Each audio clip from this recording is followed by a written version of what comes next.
Welcome to the Model Rail Replacement Podcast, helping you get to your onward journey.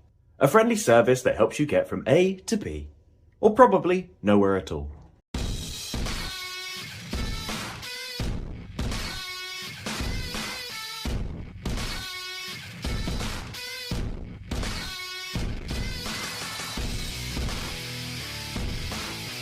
Hello and welcome to the Model Rail Replacement Podcast, or as we like to call it, MERP. I'm your host, James, and with me is co-host and producer. Sam remembered my name this week. How are you?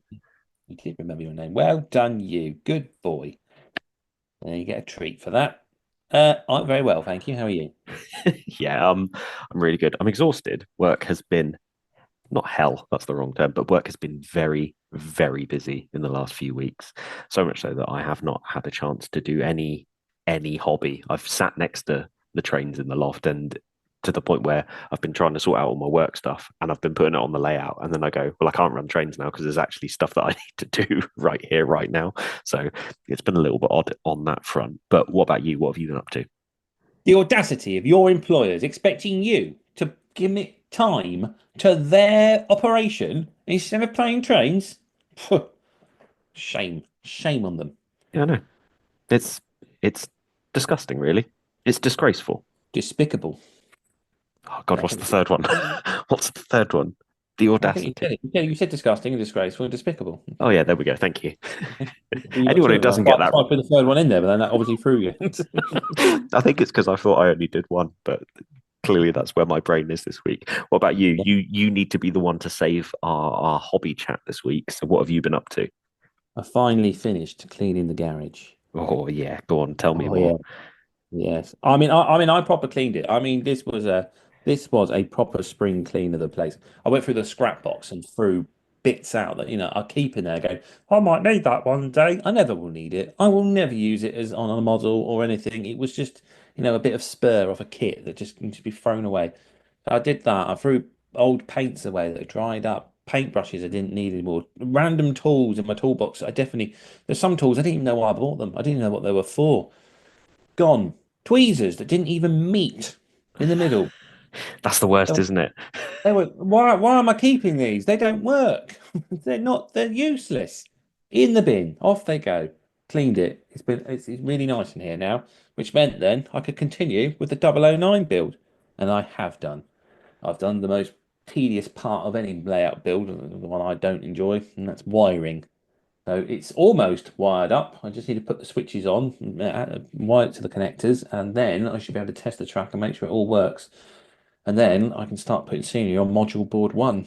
That's how Nice. that's how it's getting. That's how close it's getting. I might even do a video, put a video out about it at some point. That'd be Uh, nice. One of us needs to make content. so Well, it's not my fault. They keep moving the model shows. I mean, as I say, Milton Keynes used to have one in January. That used to be my, start of the model show season, and they moved it to June or July when everyone else has got their shows. So it's just like weekend after weekend of model train shows. I preferred it when it was more spaced out. I don't know why this area just decided to do everything at the same time. But there we go. Never mind. That's my grumble over. Right then. What's on the show today then, Sam? So today we're interviewing a 009 modeler, or not necessarily a straight up 009 modeler, but someone who is famous for modeling narrow gauge. So we've got George Williamson, famous YouTuber, coming on the show to go for our questions with us. But we've also got some exciting news coming up as well. Yes, this week was Bachmann Spring announcements. So there's a few of them to talk about. A few other companies announced a few other things. So Sam's now found us some little news music. So we have a little bit of news music and then we'll talk about the news.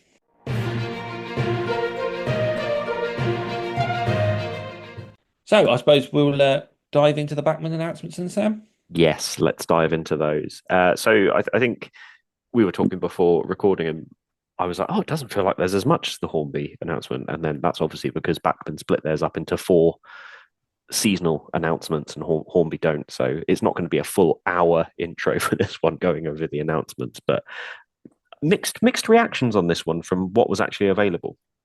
I'm curious right now because obviously when they first did it, everyone praised it. It's a great idea, splitting it up over the air and all that. Is it too close to the Hornby one that it feels like it's a real big disappointment?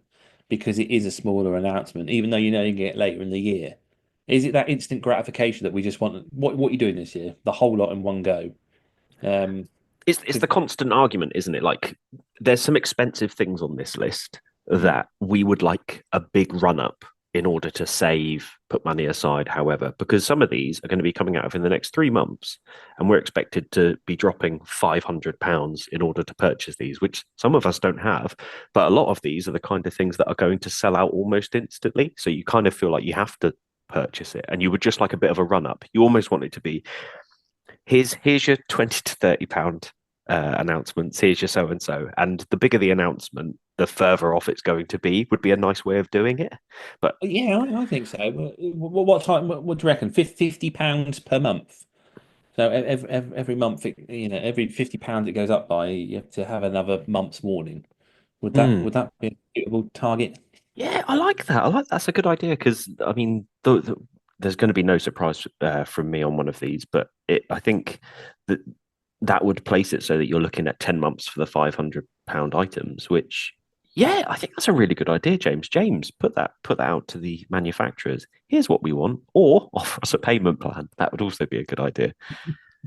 Well, they could do both, couldn't they? They Yeah. go, right, this is coming out in so many months' time. And obviously, that's £50 a month you'll have to save up, or you can pay us £50 a month starting now, and then when it's ready and shipped over, it'll be all yours.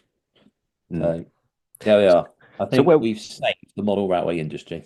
good. I'm glad you've done that. I really appreciate that. But You're it does feel like the big ticket items do need a little bit of a leeway on them, and I think that's why with I always say about the Acura scale payment offer being a fantastic way of doing it, because it means that you go, right, okay, they've announced it. Oh, I don't have £200 to drop on a loco right now, and they go, well, actually, if you pay £50 now and then you pay £20 for the next year, you can do that as well as an option. And you go, well, that's a much better idea, especially seeing as they don't do it with any interest. So it can be tough, can't it? Because those London Transport coaches, the 40C set, I would have liked that, but that was announced at the wrong time because that was just before Christmas. mhm. So my priority has to be: do I buy Christmas presents or do I buy a 4TC? And Yeah, you're right.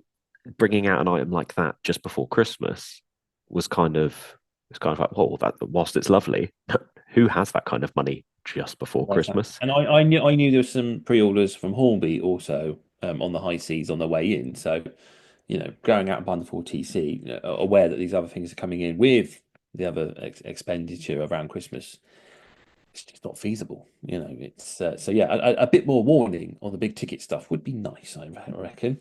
Um, shall we talk about the big ticket stuff then? What is the most expensive thing that Bachmann are going to offer us for the spring season?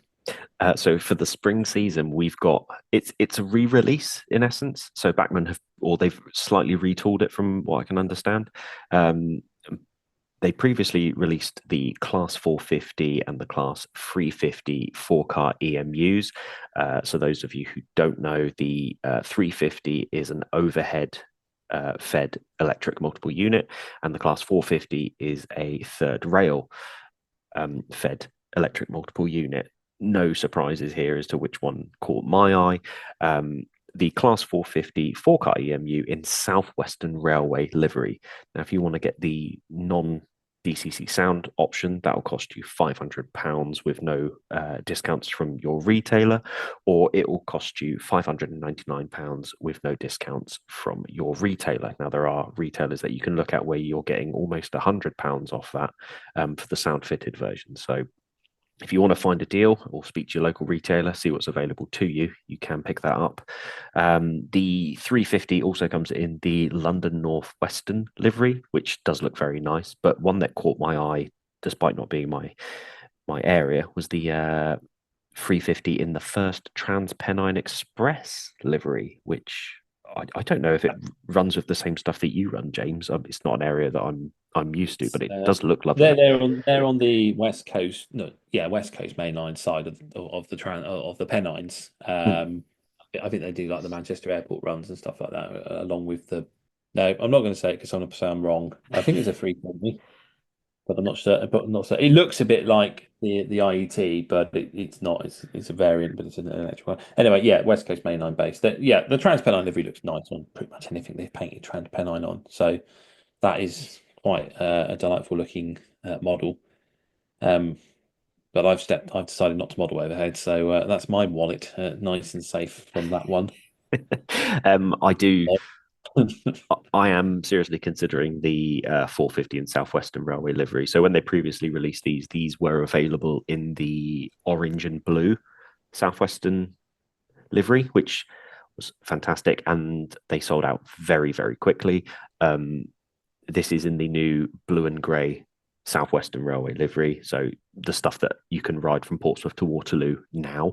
They've put the head code as London Waterloo on it. I don't know if they've said that there's an alternative head code on the other end, but this is possibly the first modern thing that I've gone, I might have to buy this, because for the sound fitted option, this is only, I think, £75 more than the Hornby. I could be wrong. I might be getting my prices mixed up, but this isn't much more than the new Hornby 4VEP in Network Southeast. So it's a lovely looking model. Southwest Max, who we had on the show previously, has gone in and been a super spotter and had a look at the images and has picked out that there are a few irregularities and things that aren't quite correct to the main versions of it.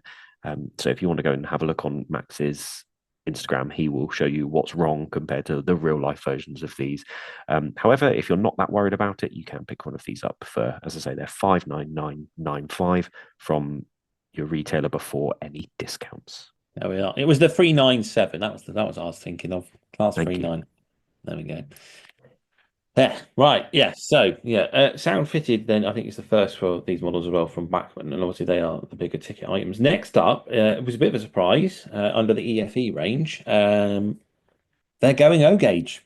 So, yeah, we're going to get the Hudswell Clark 060 tank locomotive in various liveries: blue, lined blue. There's a lined grey, which I think is Manchester Ship Canal by the look of the markings on the side. There's a maroon.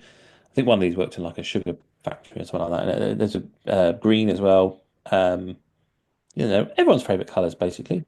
So yeah, 254.95 after the 15% discount's been applied, or 299.95 at the recommended retailer price. I was pleasantly surprised to see O gauge sort of creep in there, and I'm sure it'll be a welcome addition for many Yeah. an AL modeler. The thing that did shock me a little bit is considering how big these locos are, is they're only an 8-pin DCC socket, which I thought most manufacturers had moved away from now. I don't know. This is an Australian manufacturer, from what I understand from the video, that they've teamed up with. So I don't know. Their reasoning behind it, why they need it. Maybe they don't need any more than 8-pin. Maybe because it's just a powered pickup. There's no lights on it, anything like that. So why do you need anything more than 8-pin? I guess so. That would make sense. Yeah, it's cool. So yeah, I mean, welcome on for there. They've got their rail celebrations, 200 years of railways. They're joining in on that one. With that, there's the LNWR G2 9446, which was the locomotive presented by the LMS at the time of the 100 celebrations, which the LNER held. And there was like a display of locomotives, and that was amongst them. So that's the reason for selecting that one. And that's 299.95 or 254.95 with a 15% discount. You can find it. That's a sound fitted version, which is I liked that they were obviously they're starting it as a new range, aren't they? Of they're calling it Bachmann Celebration. So while they're starting with 200, there'll be other themes throughout the years.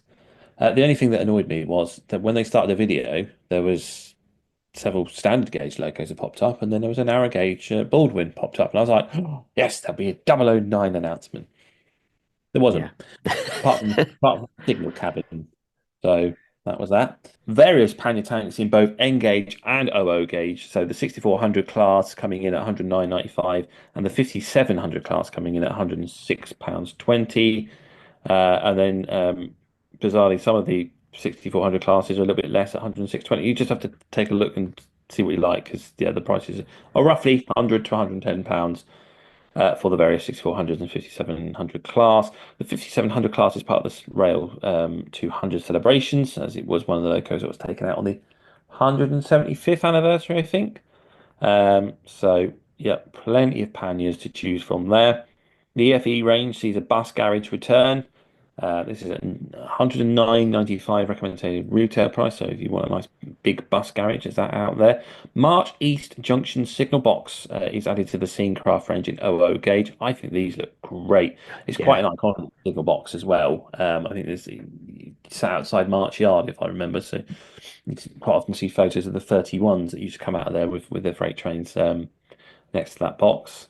The steam gantry crane, that's quite a welcome introduction. I'm sure many people would like that one. That's again 00 gauge, coming in at 84.95 RRP. The other new tooling announcement was the Southern Region Bullied second open coaches. These were quite unique coaches because Southern Region used to run everything in sets of 3, and this coach basically was a strengthening coach, which will be added on.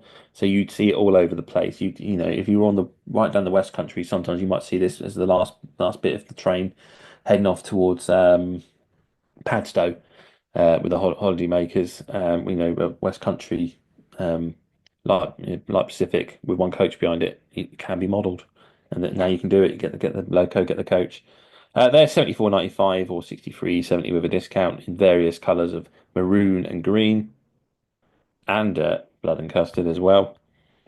So yeah, that's another one there. I think one that might be more exciting for the more modern modeler, in not right up to date, but those intercity Mark ones with the white roofs for the charter set. They look. I mean, I think there's been a couple done before, but nothing really that covered a full set. No, these are definitely a welcome addition, I think. Yeah, they look really, really nice, don't they? There's also offering that Mark One BSO with West Highland livery, green and cream as well. 57.75 with a 15% discount. We've got footbridges added to the Scenecraft range. There's the Southeastern station. That's in various guises. There's some buses added to the FE range. We're not here to talk about buses.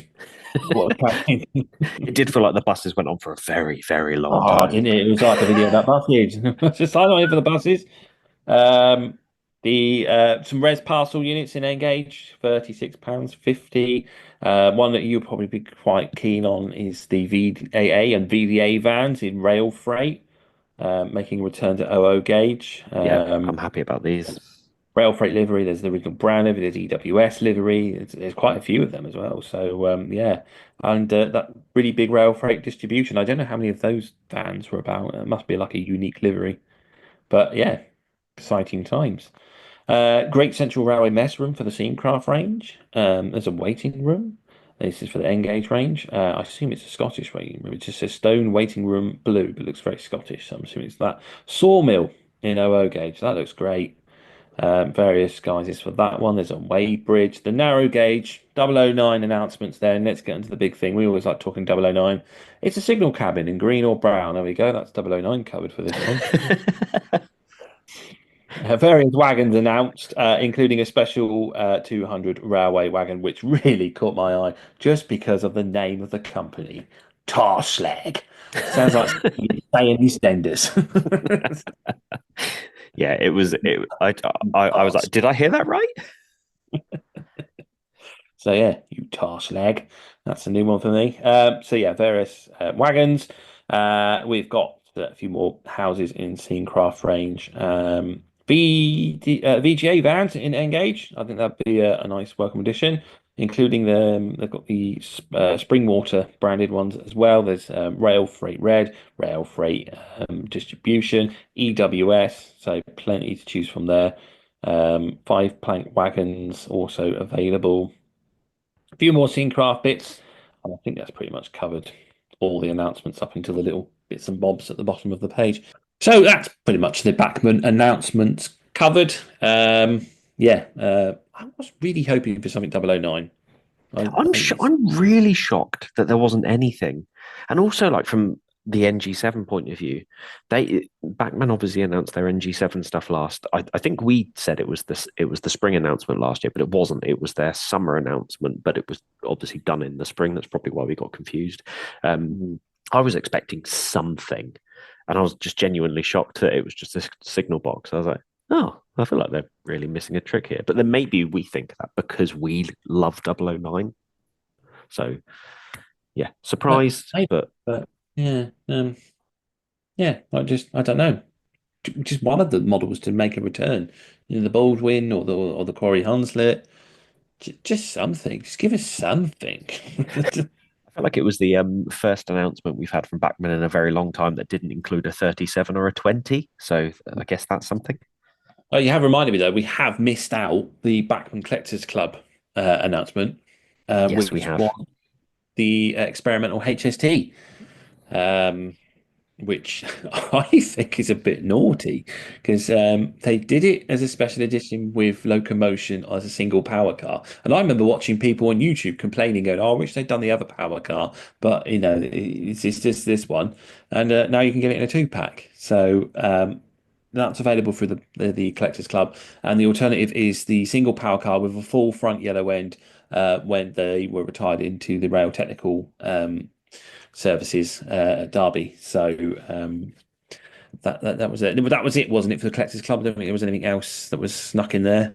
Not that I can recall off the top of my head, because I remember thinking, "Oh, that's a big thing for the Collectors Club to come out." But I mean, for me, not having purchased the single car, I was like, "Oh, I wouldn't mind purchasing the double pack." And also, I'm pretty sure they said that both cars are powered on it. So if that's the case, that the tooling of this HST, albeit it's a very rare HST, is for price value. If you compare that to Hornby's HST model, where only one of them is powered, that's amazing.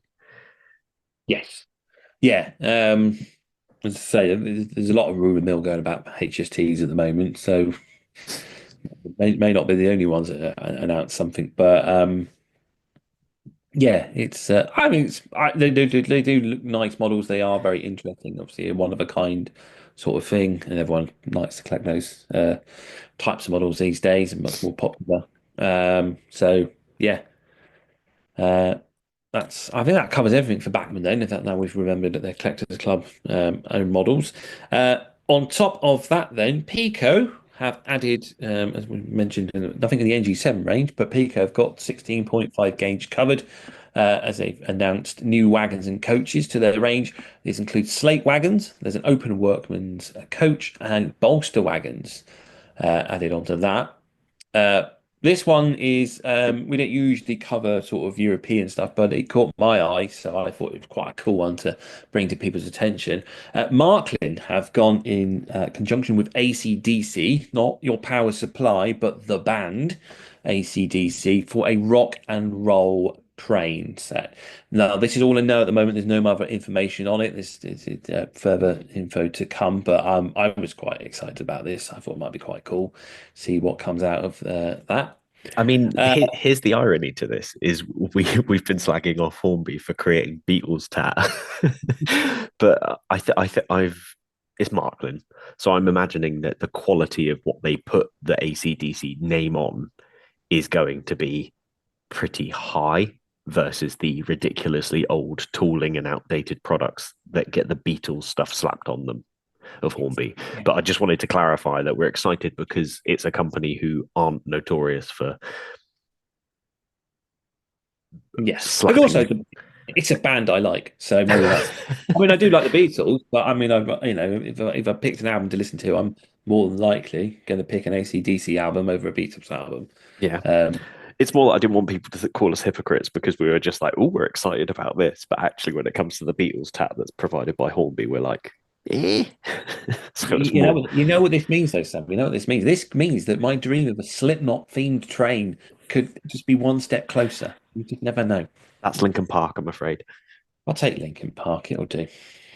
If anyone's got tickets for Linkin Park for their latest tour, by the way, please get in contact with me because I really want to go, especially as they're being supported by architects. So yeah. Anyway, back to model trains.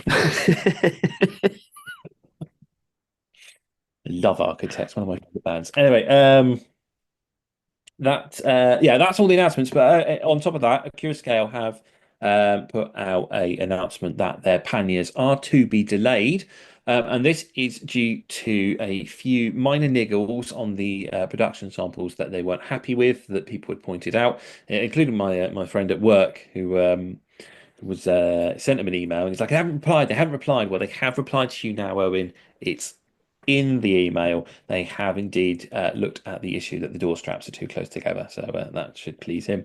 I think it's a good thing that they've made this decision. I'd rather have a correct looking model and wait a little bit longer than for it to just be out now, which helps also because this time of year, because obviously all the factories in China try and get everything out before Chinese New Year. I think everyone has the same problem. This is what we discussed about earlier. All the models turn up at the same time, and then there's a massive bill coming out of your bank balance for all these models that you've pre-ordered. So if something gets delayed to later in the year, from sort of this time of year, I'm very welcome to those delays, and so is my bank balance. So, yeah, it's sort of the downside of the hobby, isn't it? You order all these things and they'll turn up at the same time. Yeah, this is once again not for the first time this episode or for the first time in this podcast. It's where the ability where you can pay for stuff in advance with Akira Scale is so much nicer than one of the, like, if you pre-order something from, let's say, for example, Rails of Sheffield, it's not until it's arrived that they take the money out of your account. And at least when you order something, you know that you're ordering it and it should take the money out. But if you order something and you doesn't take the money until it's coming, and then all of a sudden in the middle of December you get an email going, "Oh, this has just arrived," and then you've got to prepare for it. Yeah, I think that's a welcome gesture from them, and as I say, I can wait. I can wait a little longer for my Panya. I'm sure you can as well. Yeah, happy to wait. Excellent stuff. Well, that is the news covered for this week. We are currently running the T-shirt competition, but that must be next week. We'll be announcing the winner of that one, right? I think we've got 2 more shows before we announce a winner on it, because we said we were going to do it for a month. Oh, right. Okay. I didn't read the post. All I saw was my Instagram account had just been bombarded with messages, and I was like, what has Sam done? So, I mean, it's fair to say that if you're getting bombarded, it's because I've done something wrong and it's everyone complaining to you about me. that's it. Yes. You're not offering a female T-shirt was the biggest complaint. It's just you've forgotten about the ladies. I mean, I didn't see that complaint. It is a generic T-shirt. People feel like they can't approach me. I'm really sorry. You get too wound up about things. You see, they heard you about couplings, and that's it. Like, man, if he gets like that about couplings, don't dare make T-shirts. me complaining that couplings are woke. Let's not go down this rabbit hole. Cool. So yeah, we've got a T-shirt giveaway. You've got another couple of weeks. If you're hearing this in the future, then I'm sorry, you've missed out on a possible T-shirt. Unless you have access to a time machine. But then you'd be changing the course of history, and who knows what events you could create by doing that. It's very dangerous playing with time. That is a safety warning from the Model Rail Replacement Podcast. Well, that's enough daft silliness of talk, I suppose. Shall we have an interview with an excellent, superb narrow gauge modeler? Yes. I'm so glad he agreed to come on the show, and it was so nice to talk to. And I think the listeners are really going to enjoy this. Agreed. Yeah. So we can take a short break. And after that, when we come back, we're going to be talking to George Williamson. Sir, a delivery has arrived for you. Bring it through, Wilson. This'll be my loco I sent to Emperor's Path. Was it airbrush or oils this time? Both. It's all very affordable. Even for a poorly paid butler like me? Oh, yes. Just remember, Emperor's Path Weathering. Contact Sam at Emperor's Path via email at emperorspathcontact@gmail.com or Instagram at emperors_path. If it's not filthy, let's fix that. Look at that. Okay, we're back then, and today we have another guest for interview. This is George Williamson. You may recognize him from YouTube as a narrow gauge modeler. Hello, George. Welcome to the show. Hi guys, thank you for having me. Thank you for coming along. Most appreciated when someone turns up for an interview. Makes us That's feel all right. loved. So, how are you? You keeping well? I'm all right, thank you. Yeah, I'm all right. I've been ill since Christmas, but I'm not. I'm not going to blame it on you. So don't have too much. Don't think about it too much. I'll be okay. So Good. there's that. Good. Okay.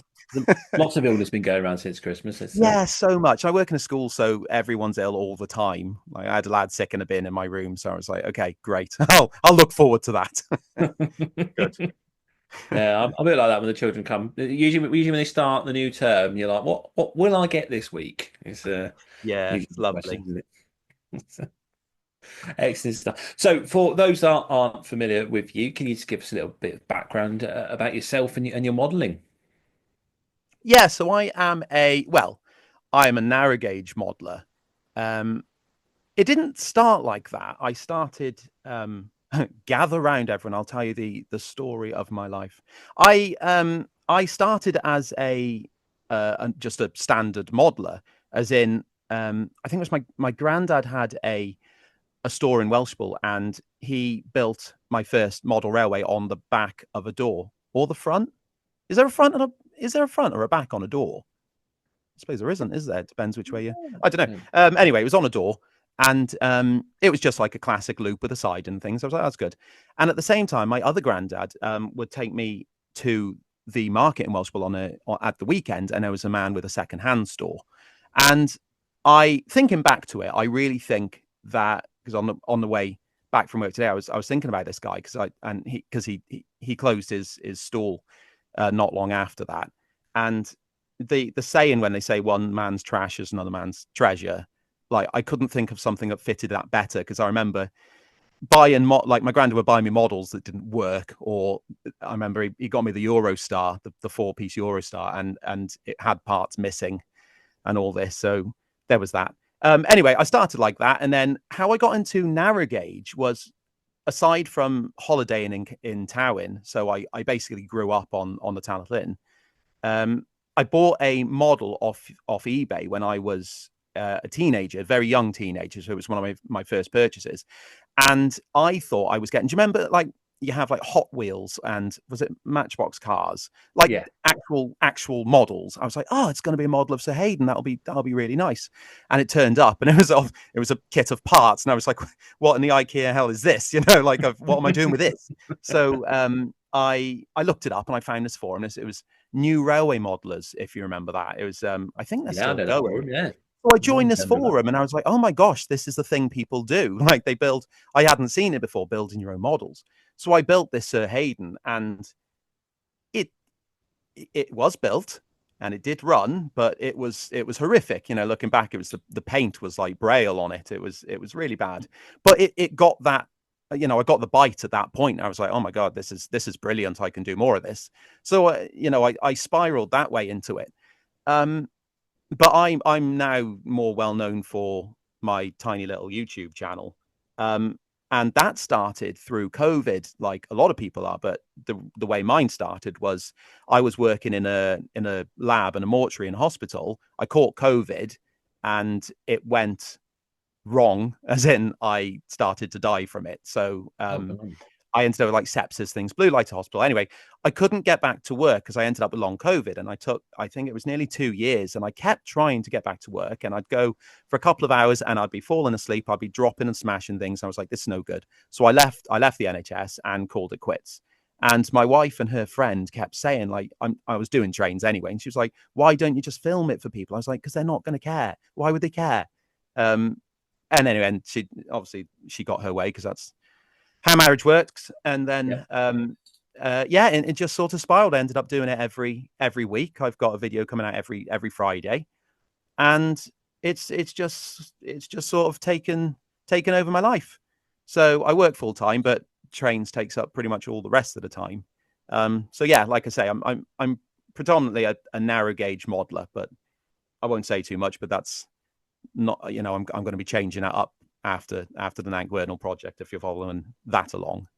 Oh, So yeah, there we go. that'd be cool. Different things. Yeah, no, we're all about the narrow gauge here. That seems to be our mostly theme at the moment. Sam's fine. I finally convinced him to build a 009 layout, and he's Nice. Yeah, so he started that. He's Is taken that the bait. prototypical, or are you going? Is it just like a freelance run what you like, or? For the first one, it is very much a very, very small figure of eight, like trying to squeeze a figure of eight in as small a space as I could. Okay. I love the Quarry Hunslers. That's what made me really fall in love with the ready to run stuff. I'd love all of the stuff that's on the Talaclin to come out in ready to run form, but like James has also convinced me about buying the Thomas and Friends stuff and then doing the kit. So at the moment, it's more so I can run narrow gauge stuff. But James has far too easily convinced me to do an actual like prototypical narrow gauge layout. So eventually.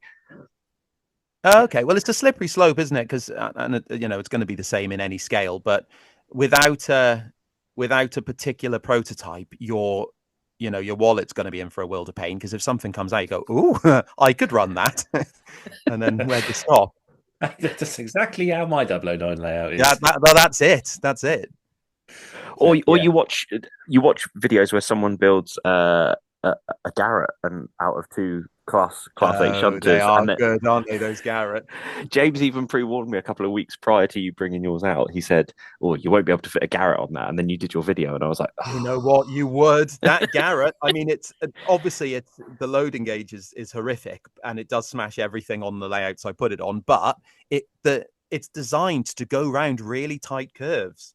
So if you've got a tight figure of eight, it would probably get around it. Interesting. And the thing is about that Garrett, it was, I mean, obviously it's a very impressive build because it's so big, and I was really intimidated by it. I've had it here for a while. After this is, if you're not familiar, this is Michael Tucker, a chap, has designed the kit of the NGG 16 Garrett, and he got in contact with me and he was like, "Do you want to build one on the channel?" I was like, I don't know. It's quite big. So I put it aside, and like every month I'd be like, well, I'll buy one of the chassis this month because it takes 208 chassis.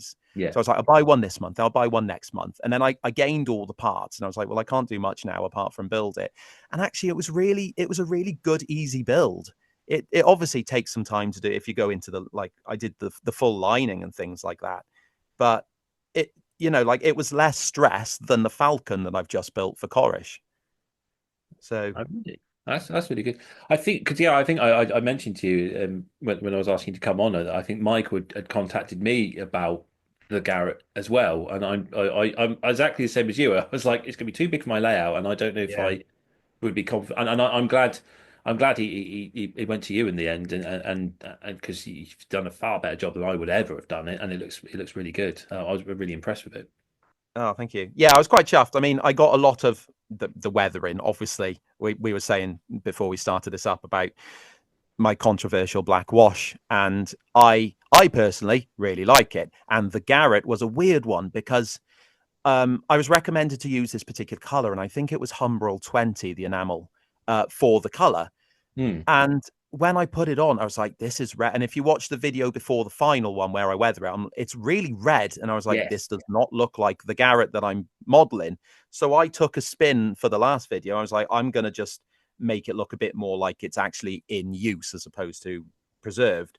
And then I had all these comments from people working on the Welsh Highlands like, we spend days cleaning our engines. So I was like, yeah, all right. Okay, it's fine. It doesn't matter. So angry about it. But yeah, it's the day before you're going to clean it, isn't it? Well, yeah. But no, it's impressive to have on the shelf for now. I don't know. I don't know if I'm going to end up building like a bit of the Aberglass and Pass or something for it, because I'd end up having to have like 9 or 12 coaches or something behind it if I did it. Yeah. But it's a really nice thing to have, and it does make you smile when you look at it. It is an impressive looking loco, and as I say, I think you've done a fantastic job with it. Oh, thank you. Definitely give it a go though. Cool. Right. So obviously you're here for our standard line of interview questions. And we always like to start and ask you, and I'm going to suspect I think I know the answer, but what is your favorite type of traction? Is it steam, is it diesel, or is it electric? It's electric. No, it's not really. What a joke. No, it's never. Does anyone ever say electric? I think Danny from Various Multiple Units did, because Oh, really? Oh, he's okay, fair enough. quite into them. Do you know what? It's not that easy, is it? Because I was like you're probably thinking Steam. It's Steam. But is it? It's Steam on narrow gauge, and it's probably diesel on standard gauge. Yeah. And I don't know. I think and this is probably going to be a recurring answer to a lot of my questions, actually, but the big, like, like class 37s, 97s, the 66, like these big diesels, and like you feel it rumbling in the ground. I'm like, God, that's pretty cool. So I think I'd go, yeah, depending on what it's on. Steam on narrow gauge, diesel on standard gauge. In fact, I don't see much standard gauge steam in real life. I mean, I live in mid Wales, but I don't live that far away from like Bridgnorth and Kidderminster. But I never really go there. I go to the narrow gauge railways, so I don't really see much real steam. But obviously the diesels I see going through Shrewsbury a lot where I work. Follow like the class 70s and stuff. They're great. Really long trains. Yeah, I'm all over that. Yeah, well, I'm with you there. I think I'm pretty much the same. I like the standard gauge diesels, but the narrow gauge for steam all the way. Well, we've been having the have you seen the login train they do from Aberystwyth? Yes. They were doing it very often, like a weekly thing, but it's slowed down. But when that comes through, I've caught that taking the kids to mums before work through Welshpool station coming through, and it's like, wow, in fact, my friend James Hilton, if you've heard of James, he's a commission builder, and we keep getting really close to building layouts together, and I keep saying to him, like, can I get those wagons with the logs on? Can I get those? It's like, where would I put them? Where am I going to put a train of that length? But yeah, very impressive. They are, yeah. Just to tell you, I think Revolution are doing some wagons for logging. Oh, really? Yeah, because I've put a couple of pre-orders in for them. I think they did one type of the old cargo wagons that got cut down, and then there's another type.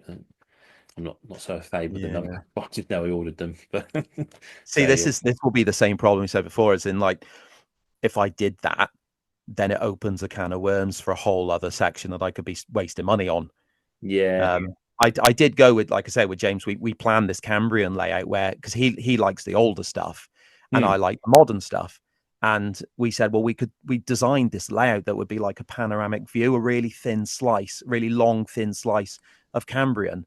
And we could run anything on it because it would be a lot of it is timeless. Yeah. So I could run like the 158 and things up and down, and he could then get his older stuff out. And I bought some class, 37s they did in the Network Rail.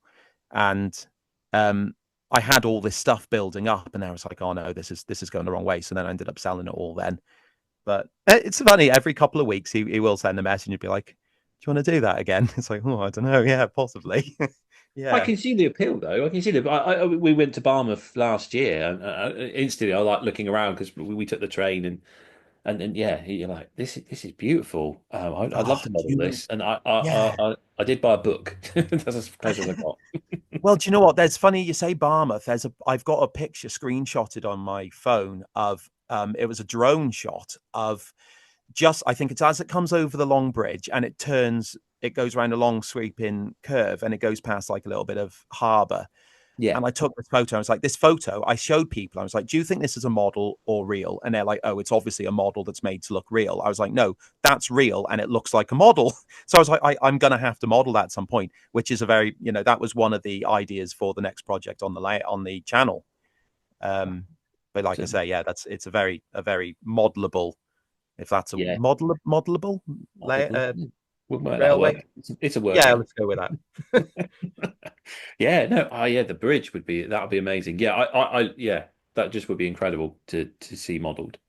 Yeah, it's just got that that timber structure about it. That, like you say, it makes it timeless, doesn't it? Yeah, you can very put impressive. whatever you want on it, and no one can say it's the wrong era. Well, this is it. Someone will, I'm sure. There's always one. There's always We'll one. have someone who's like he's a hobbyist of some particular tree that you've never seen of, Yeah. and they'll be I like, think "Wait a you'll minute." find that when Network Rail rebuilt the bridge back in 2022, Yeah. they used dovetail joins. Awesome. Right then. So your favourite is steam in narrow gauge and diesel in standard. So there was a little bit of hint of that you might be branching out of 009. Do you have a favourite scale? Is 009 your favourite, or is there something else out there that You know takes what? your fancy? Yeah, do you know what? This is another one that I think if you watch my channel, you're familiar with probably my full history of modeling in pretty much just 009, some other narrow gauge. But if I saw this question as if I had unlimited funds, what would be the scale I chose? And it would be O. I think, like I said, I did years ago, I bought I think it was an O gauge class '08, and it was sound, DCC sound, and all I had it on was a stripper track on the floor, and I'd fire it up, and it would be, or just start it up, and it would just be like rumbling on the floor, and I'd be like, wow, that's really cool. And not so I could have these massive yards that you see at exhibitions where there's like 50 engines. It would be one of these, like a smaller layout, like an Inglenook or something, but in O, just to get that weight and the presence of it. Yeah. No, you're not the first person to say that. I think it's Tris from Double O'Neill. He also said O gauge, even though he built one kit in it. That would be his favourite scale for the exact same reasons what you said there. It's if the funds are available, that's what I'd go for. And I think that's I'd be the same actually. If I had the funds and the space, I would definitely be paying people to build me O gauge. Well, this is pay people. But then again, like the first one, I think if you were talking about narrow gauge, I don't think I'd go with, what do they call it now, NG7. I don't think, and if you want to take the Hunslets as an example, I don't think that they have the appeal of the 009 equivalents. I think 009 is such a perfect scale for narrow gauge. Yeah, I agree with you. I think the best person to be asking about this is Sam, because Sam actually owns both versions of that loco. So I wanted a Quarry Hunslet for so long in 009, and then eventually I was like, you know what, I'm not going to achieve getting one in 009, so I'm just going to go and get an NG7 version. And then I managed to get the 009 version, and then you put them next to each other and you go, there's absolutely no need for me to do NG7 now, because 009 it's such a good scale in the sense that what you can fit into such a lovely space and area. So I mean, unfortunately, the 009 the NG7 loco came in and is very swiftly going out now that I've got the 009 version of it. It's Britomart you've got, is it? Yes, it is. In both versions. Oh, is it? When did you buy that in 009? Because the price is rocketing for Hunslets. So a very nice listener got in contact with me and said that they had a Britomart that they were looking to sell, and they sold it at a very, very fair price.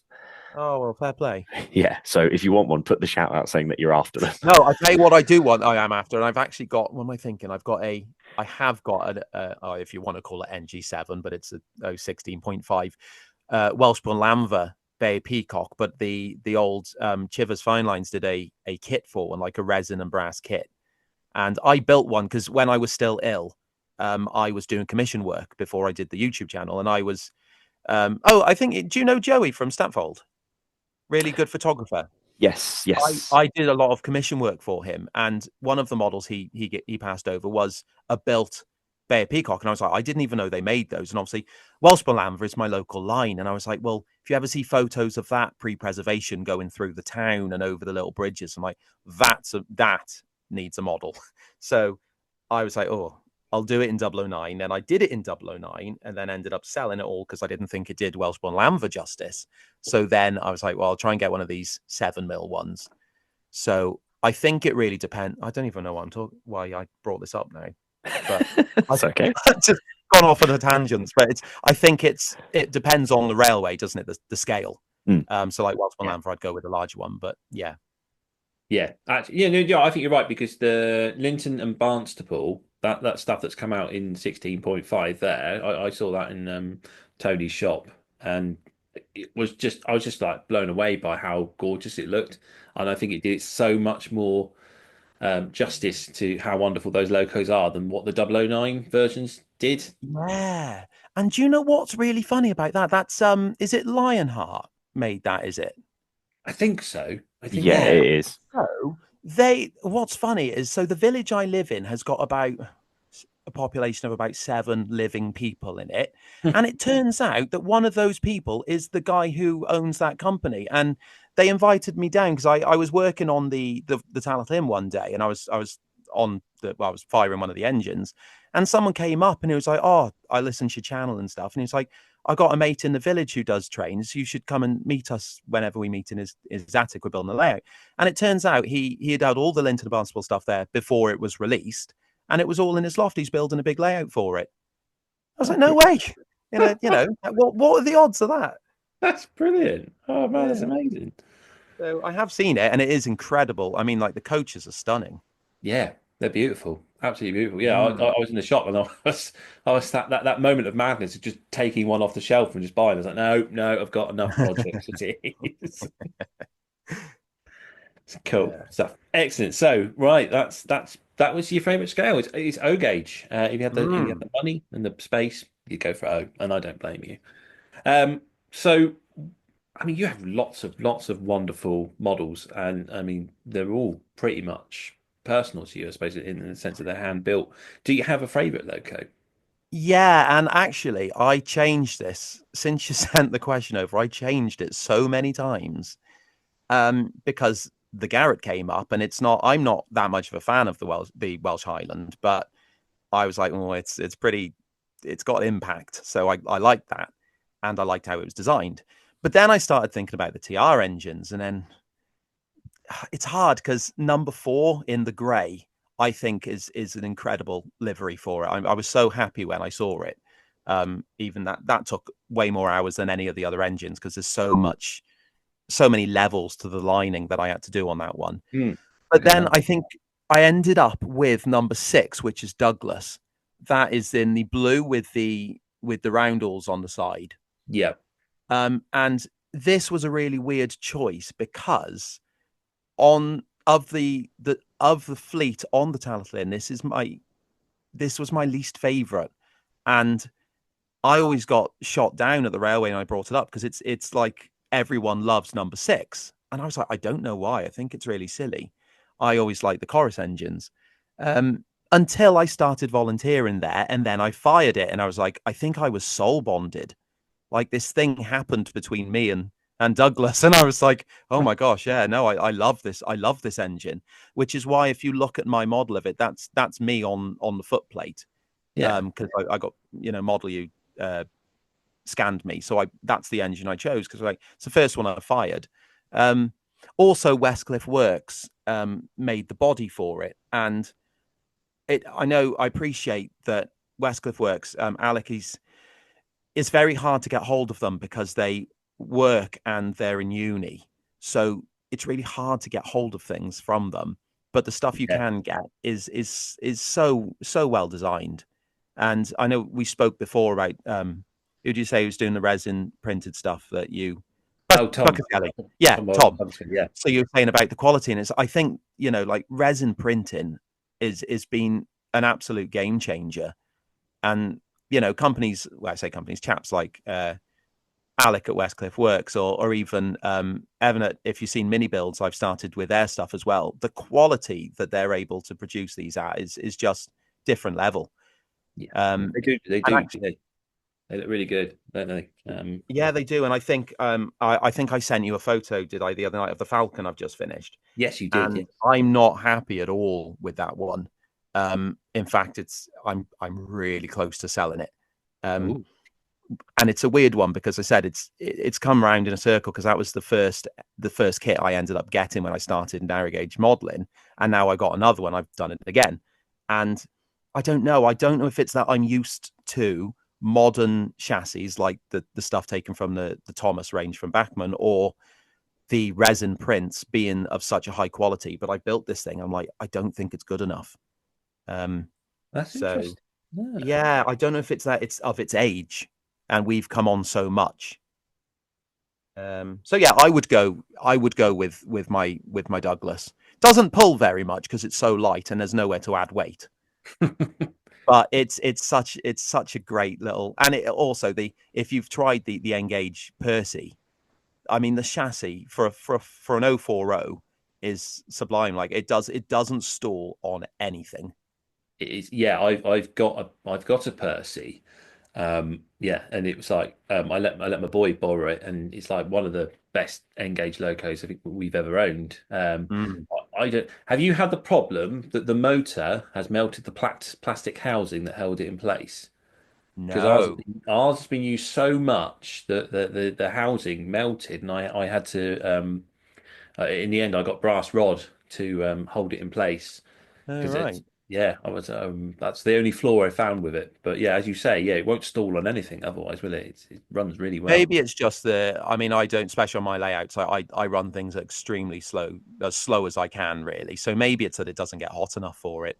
That could be. Um, Yeah, as I say, yeah, the but boy had it, so he's been racing around a oh, well, circle. this is it. It's gone full pelt, isn't it?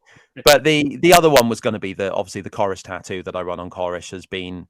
It was the first engine I built for the channel, and again that was a 4Ds body, which you can't argue with, and the chassis was a Bachmann Peter Sam, and again amazing chassis that run.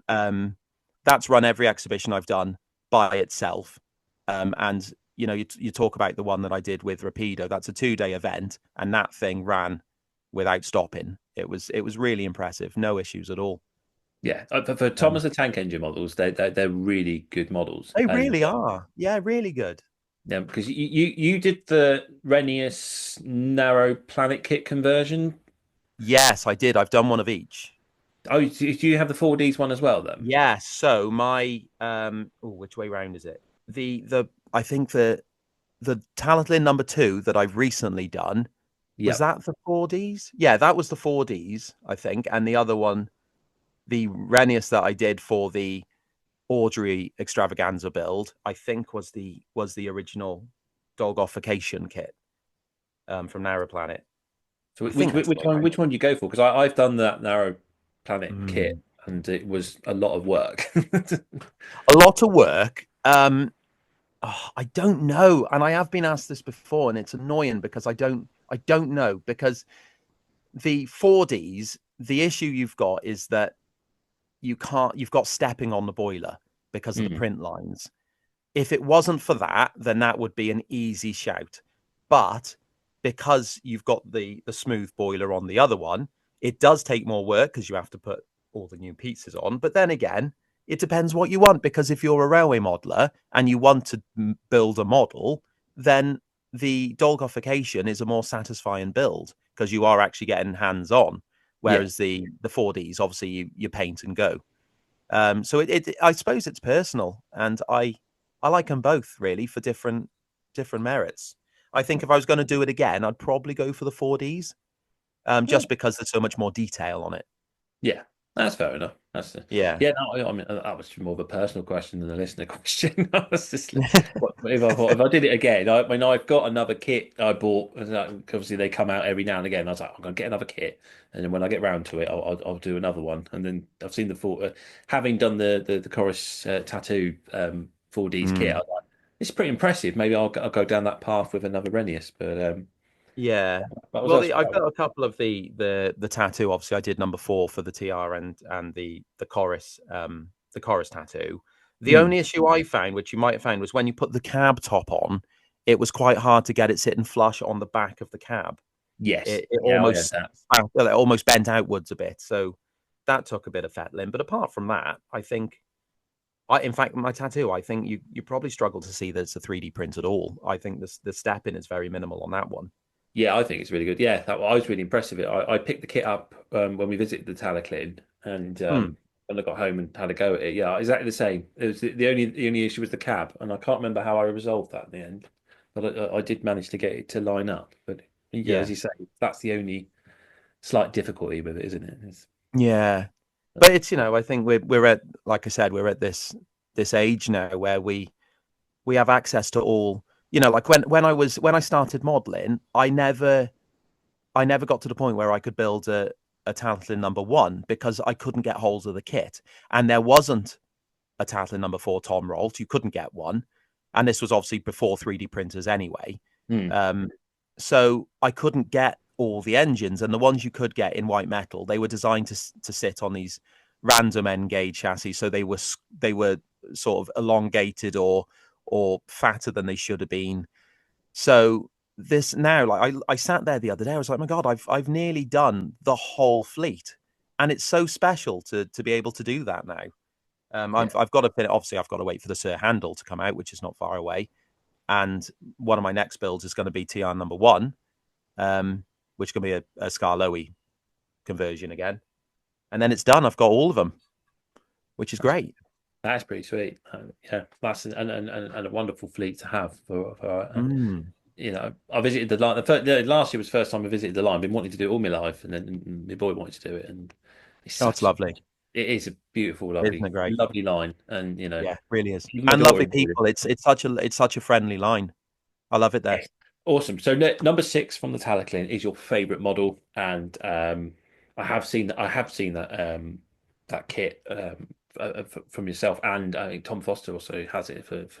Yes, he does. Yeah, I saw that in Railway Modeler, and that's why I've been trying to contact them to get hold of one of myself. But yeah, as you say, they're quite elusive. Yeah, I think this is the last year they're at uni. So once that's out the way, because they've actually just sent me some more stuff which I haven't shown yet, but some stuff to finish off that you won't necessarily have been expecting to turn up. So that's quite exciting. I can't wait. In fact, I think the video after the next, I think I'm going to go in and build those as a nice surprise. Cool. But yeah, can't wait. Brilliant. He's so skilled. So. Excellent stuff. Excellent. Oh, that sounds some nice future watching there for everyone. Cool. So yeah, number 6 is your favorite loco that you own. Is there one that you don't own? Yeah, I don't know. I try to keep away from things that I don't own because you go down that rabbit hole then. But if I was to go out and buy something just randomly, it would probably be like I don't even know if you can get them, but like an O gauge class 37 or a 97 sound fitted. Yeah, just like a big O gauge model. Yeah. I don't think there's any narrow gauge that tempts me, because when I was at Statfold, that's when they showed the NG7 Hunslets, and I saw them. I thought, right, I'm going to get those. And then I went back and thought, and I was like, no, I'm not going to get them though, because I don't think I need to. So I don't know. I think someone's just announced is it the 150 or the 153? One of the companies that make them in O gauge have announced they've done it in 00, and they've put photos of like the 3D drawing, and the detail on that is really impressive. So something like that. I don't know though. That's cool. I think Hellion are doing a 153, although I might be thinking the O gauge one. Yeah, it might be them, because I think they've shrunk it down to 00 now as well, or they're going to. Yeah, no, I think you're right. Actually, yeah, I think they are. So something like that. Because one of the ideas for the next build that I was talking to James Hilton about, and it's one that I always circle back to just because it's local, but Shrewsbury Station, but not obviously it's a massive station. Yeah. And that's one of those, if I had unlimited funds and space, I'd have the whole thing built for me, and I would sit there in my massive chair and watch them. But I don't have that, so it would be like almost like if you're standing on the platform looking across to the other platform, like that, like almost like a postcard. So you would see this like 158 or 153 or whatever come in, make a load of noise and do like dings and things, and then go out again. And I think with sound, sound is best used in small areas like that, so you can really use them as opposed to just running it down a main line. Yeah, actually, yeah, no, I agree. I think when it comes to the diesel electric, the DMU sounds I think are some of the more appealing, and maybe that's because that's what we hear when we're out on the real railway. And like you say, you wanted that Shrewsbury to sort of view, you've got that cross section of a station, and I was going to say, obviously the Yeah. full station would be a bit big for James's usual IKEA shelf, wouldn't it? But yeah, of a few of them. But but then I was thinking with this Garrett, actually, what I could do with it. And originally I was going to fit sound into it as well, and then just ran out of time and funds and things like that. But I thought, well, where am I going to put this Garrett then? And I thought, well, I could do a bit of dinner shed or something like that and have it on shed making random noises as opposed to out running. And that would be a good place to put it, so I wouldn't have to have coaches. yeah, But yeah, sounds a weird one. I think I've answered this further down the line, but I'm not convinced with sound in steam engines. Just because I think there's too much other bits missing for it to be any good. yeah, it's a hit and miss subject, isn't it? I know some people don't mind it, and others say it doesn't seem right. Yeah. And some people go right out of their way to try and perfect it. I think one of the best ones I ever saw was I think an O Gauge 9F. It was on YouTube, and they'd really gone out of their way to get the sound right, and had steam generator in it, so the chuffs worked with the steam generator, and it all timed right, and it was like one of the very rare moments of DCC steam sound that you were like almost convinced it was a real locomotive. Do you know what? I saw one this week on like I don't know, like a Instagram short or something, and it was I don't know where it's from. It was like a European model, and it was sound fitted, but also had steam generators, but not your normal ones that just sort of spill a bit out like a chimney. It was chuffing, and it was coming out as a chuff, and it was coming out underneath the cylinders. It was the most striking model. I couldn't read the language, so I didn't know where it's from, so I never got it. I think I saw that as well. It's like the drain cocks were yeah. like, It was amazing, weren't they? Yeah, no, yeah. it was amazing. It didn't look like model steam. Yeah. Yeah, no, I know exactly what you mean. Yeah, that was really impressive. Goodness, how much it'll cost, but yeah, too much. Let's not worry about that now.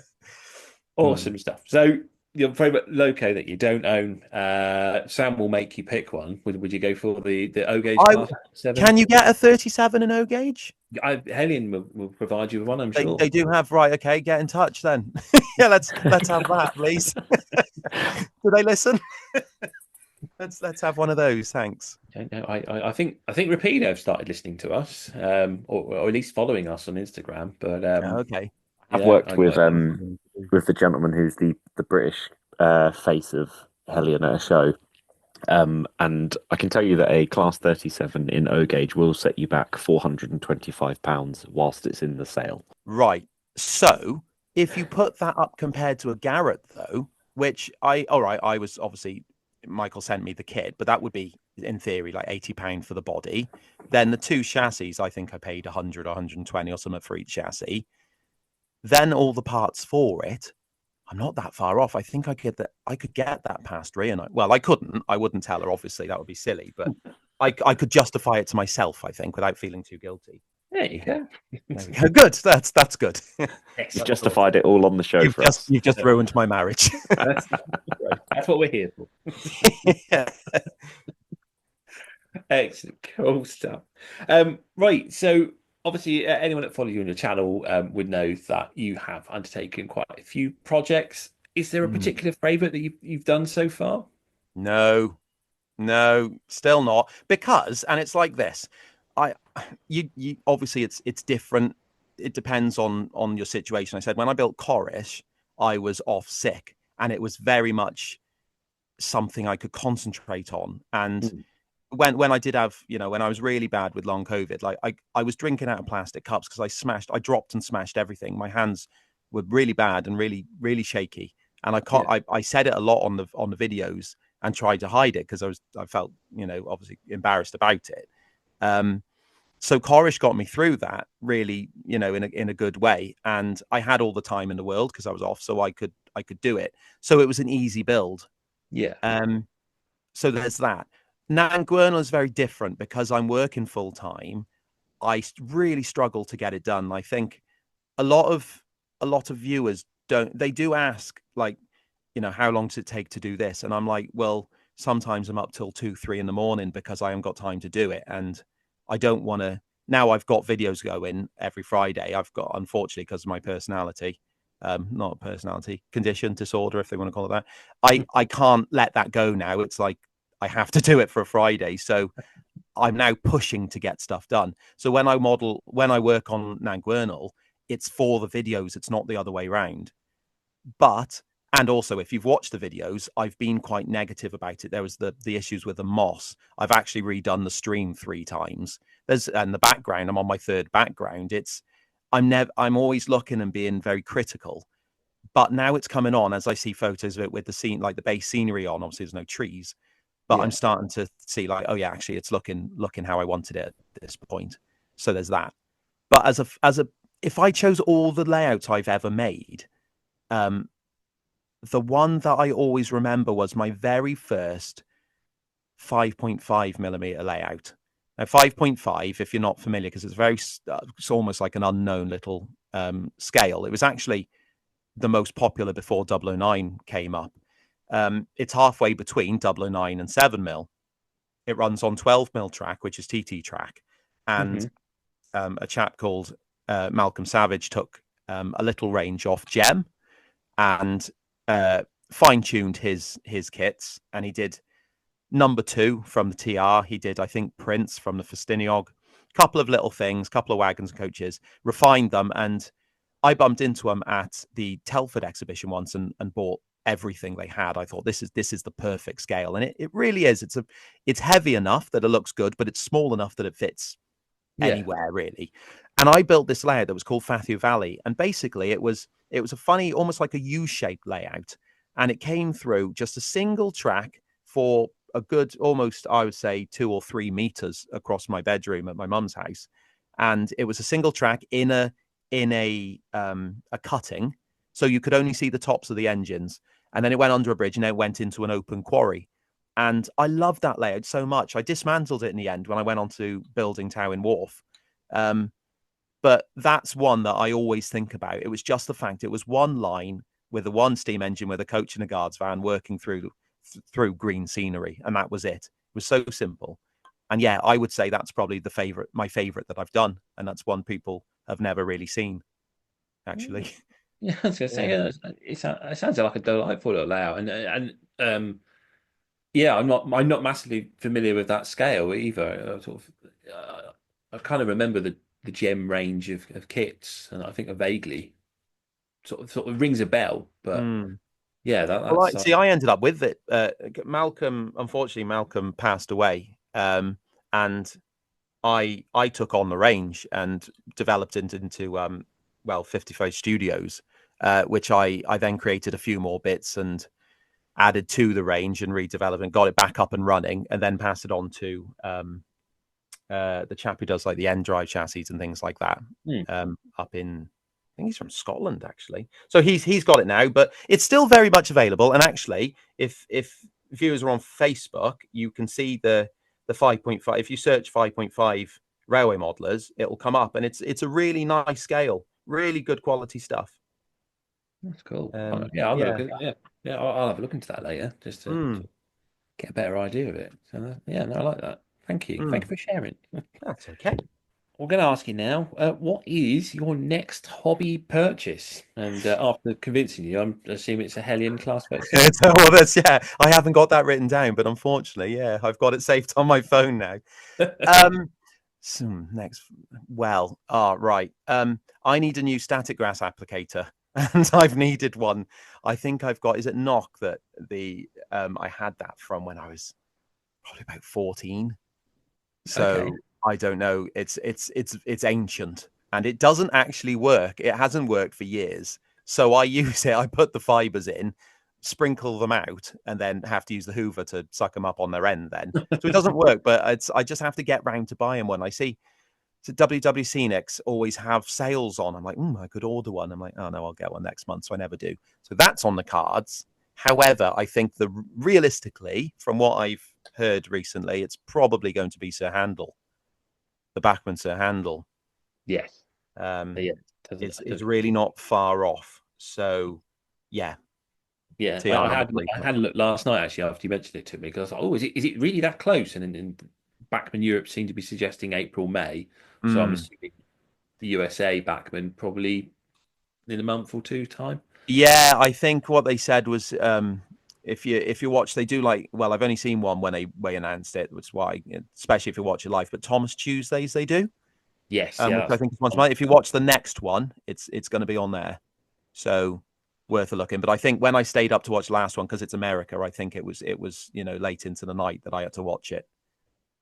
Yeah, no, that's it. Yeah, I went and Googled it and sort of found an older one and sort of just found through and saw the production sample before it had been painted.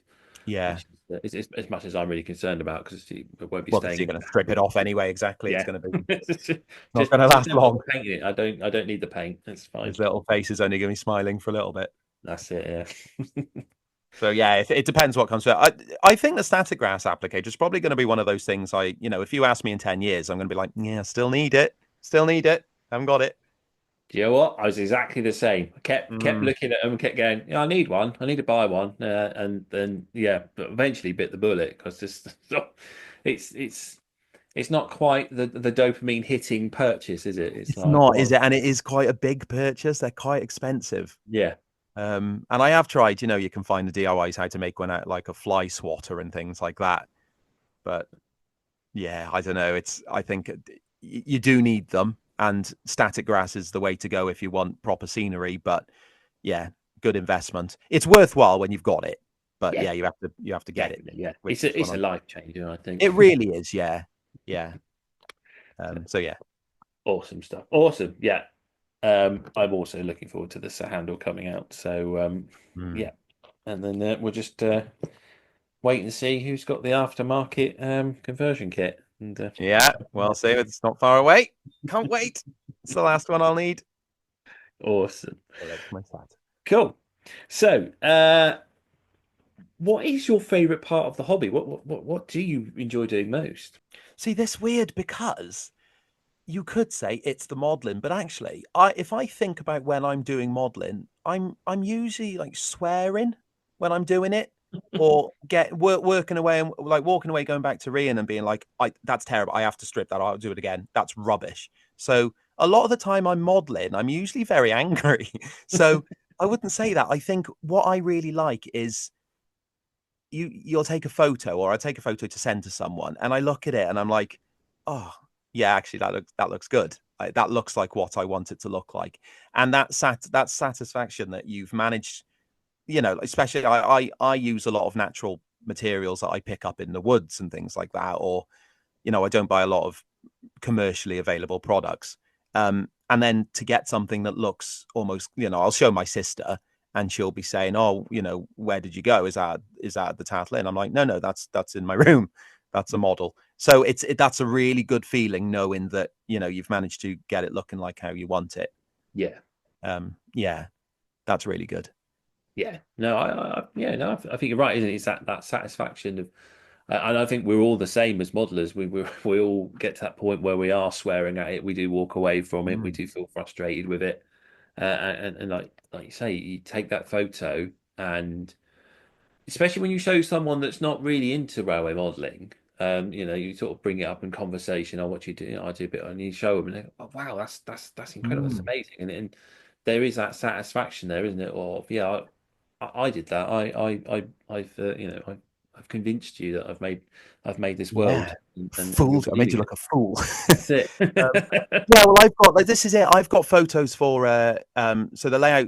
Well, Corish had a photo shoot a couple months ago for a magazine, and I've got photos that I printed out from that up in my lab at work, and kids will look at it, and because I've got like I have a form that I look after, and so I've got like a form board with personal pictures they've done, or like if they've got awards and things they're proud of, put up, and I put these pictures up, and like railway modeling is obviously seen. It's got this cliche that it's a very nerdy thing to do, but they look at these and you go, and they're like, well, where's that? I'm going, well, I made that, and they're like, what does that even mean? What do you mean? I'm like, well, that's not real. That's a model. It's small, and I show them how small it is, and they can't get over it. And they say, I do it on YouTube. I make money, and they're like, whoa, hang on.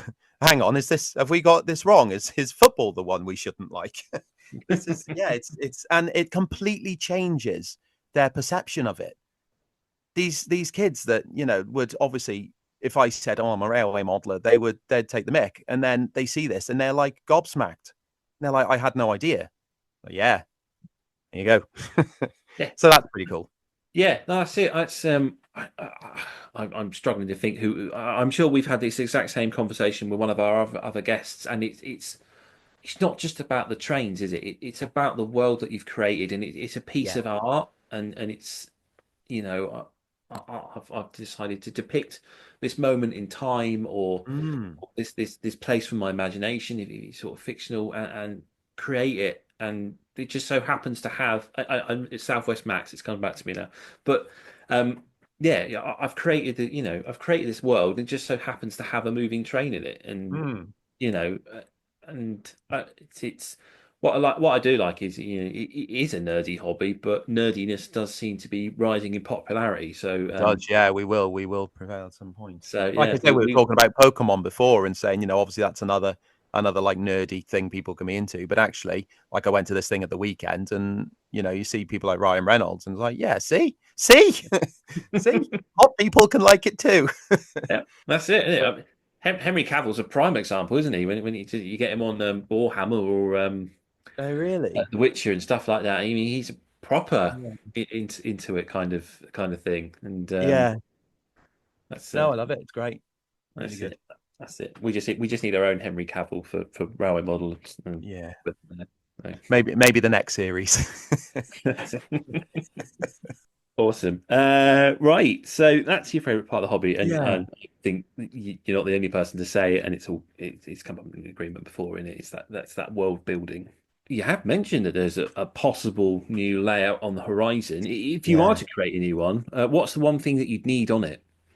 Right. And this is what I was linked. So before I mentioned about the sound.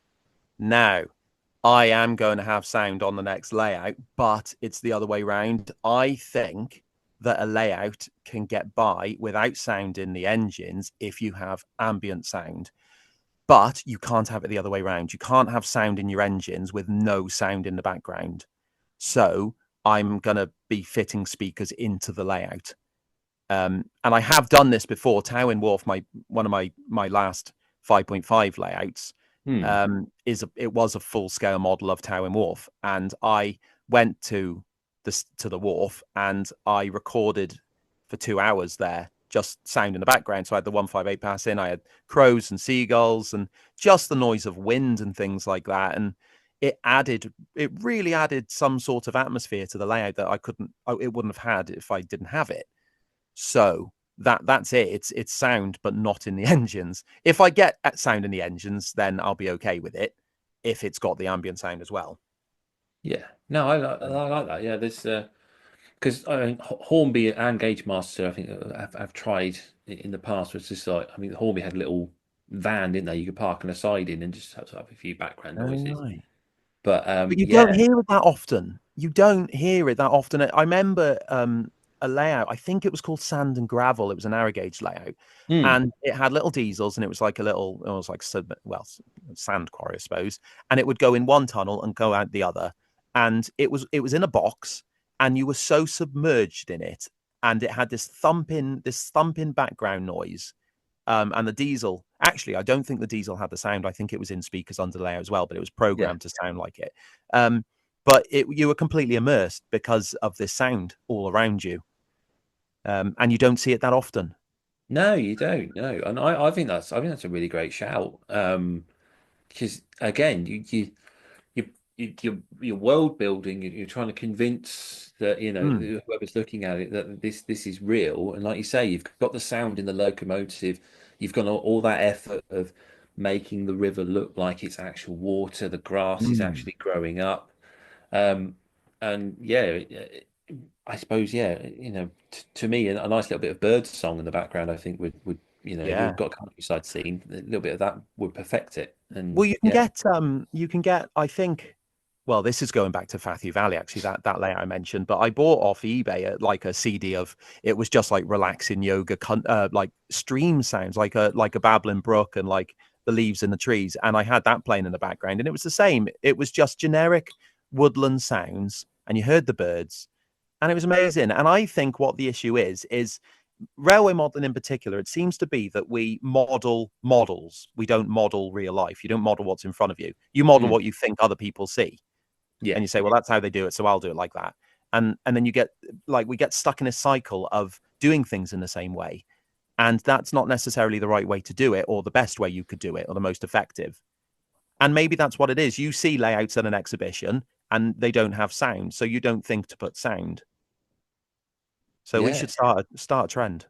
Definitely, yeah. That's sort of coming back to what you're saying about people not looking outside of railway modelling, looking at military modelers and stuff like that again, isn't it? It's opening your mind and sort of thinking outside the box, isn't it? Yeah. I'm definitely on board for a bit of ambient sound. It's got to be better than, I mean, you do an exhibition for 2 days and have someone with like full volume DCC, like a freight yard or something next to you, and it makes your skin crawl because it's like ingrained in your head by the end.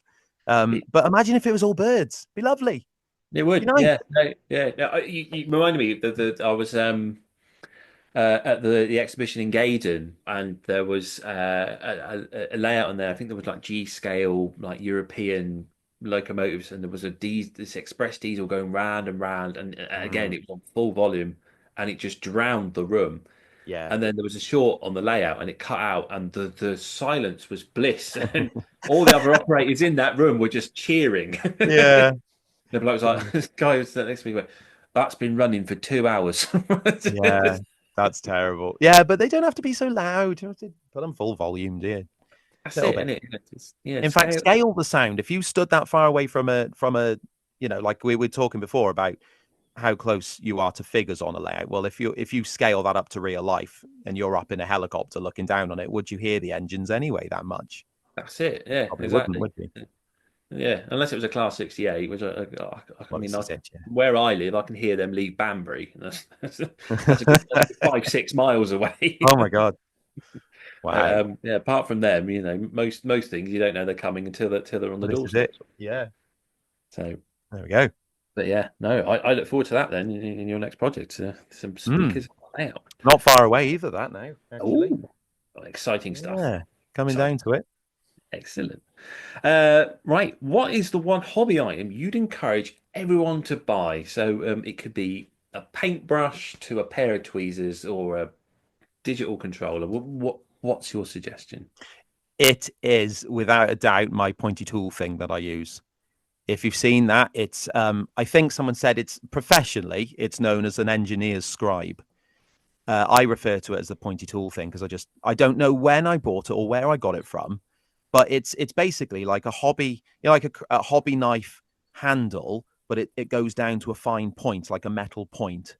You can't bend it, but I use it for every job. I do something with it. I either use it to emboss or like to pierce things or to hold things down when I'm gluing them so it's not on my hands, or to move scenery, or like to fine tune. It does everything.